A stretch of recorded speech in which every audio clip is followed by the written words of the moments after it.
Well, I'm trying to like something. I'm not having much success. I'm trying to like young rock.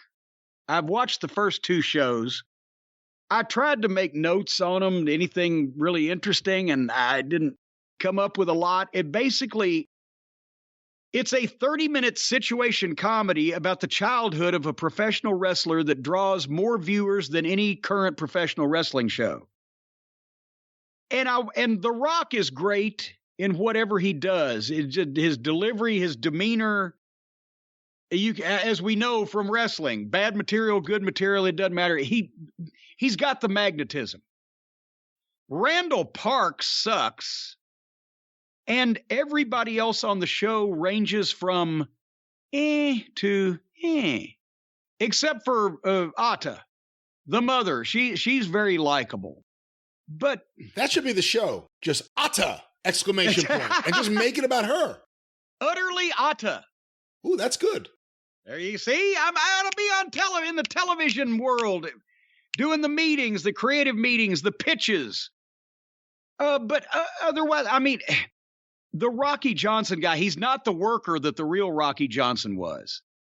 But it's just like, I guess because it's a comedy, everybody's winking at me, but at the same time, they try to do heartwarming stuff right out of the craziness of, and in no way would Randall Park ever be a person interviewing a presidential candidate and saying and doing the things he's doing. I know it's a comedy show, but then again, we've said we have the problem with everything is they have wrestling personalities that were part of young Rock's life, but they're all over the place and taking. Now I hear that they've decided to make Andre the Giant a regular. Oh, really? I didn't know that. The character of Andre the Giant. So apparently he just decided to move to Hawaii in 1984. And I don't know. He's got a wonderful story. The Rock does. It either needs to be.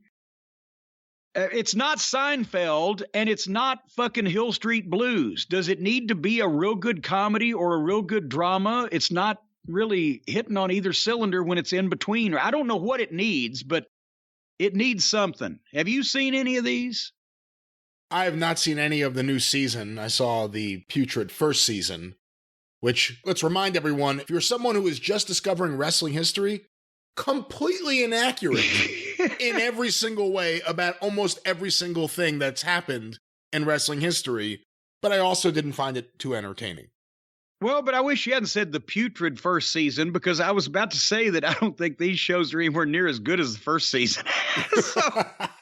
But I mean, Downtown, the guy that is playing Downtown Bruno looks like Lex Luger compared to what Downtown Bruno was lighter, if anything, in the Memphis days, because he didn't have enough money for food, than he was as Harvey Whippleman in the WWF. And I've never seen Bruno where I would describe him as fleshy. This guy actually has arms and a chest. He talks like him, but he doesn't look like him. They could have just hired Bruno for $50. And then, Bruno wouldn't have held up the company for $50 after Rock gave him a truck. Did you see that last year? Rock gave Bruno a truck. Yeah, that's the Rock's move. Let's talk about this momentarily, because this is a funny thing. Because like Oprah gave away a bunch of cars to a bunch of people in a studio audience. It was a wonderful thing for publicity. Right. The Rock's thing seems to be every few months, once you forget about the previous one, all of a sudden, his mom, Haku, like various people like, look, The Rock just gave me a truck and I'm happy to be filming this to let everyone know what a great guy The Rock is.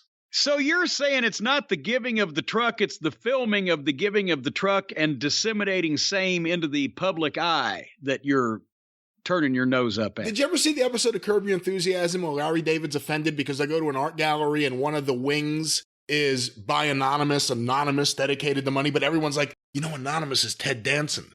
And he's like, well, that defeats the purpose. He let everyone know who it was. He purposely wanted people to know he was anonymous. And I think with The Rock, it's kind of like, I want people to see that I give trucks out to people who will film it and put it out there that I give them a truck. Well, but still, it's happened like 3 or 4 times now. It would only be bad if then they turned the cameras off and he took the truck back, though. That would be really bad. But Bob Owens, do you remember Bob Owens? I don't. Why do I know that name? Because he, at one point, very briefly, he wrestled. And we're not talking about Bob Evans now. We're talking Bob Owens. It was a different cat entirely. And he was in Memphis in 1987 when The Rock moved there also. And so now you're a wrestling savant. I knew Bob Owens because I worked the territory with him briefly, right? That's the only way I knew Bob Owens.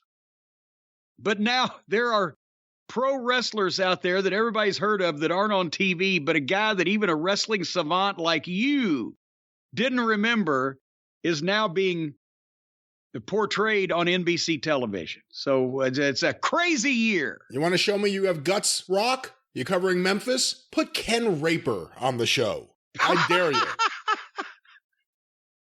Actually, since that was his legal Christian given name, then I would think you'd be able to do that. And what are they going to say? I have a feeling that show may want to stay away from the topic of rape if I had to make a guess. Okay, let's move forward now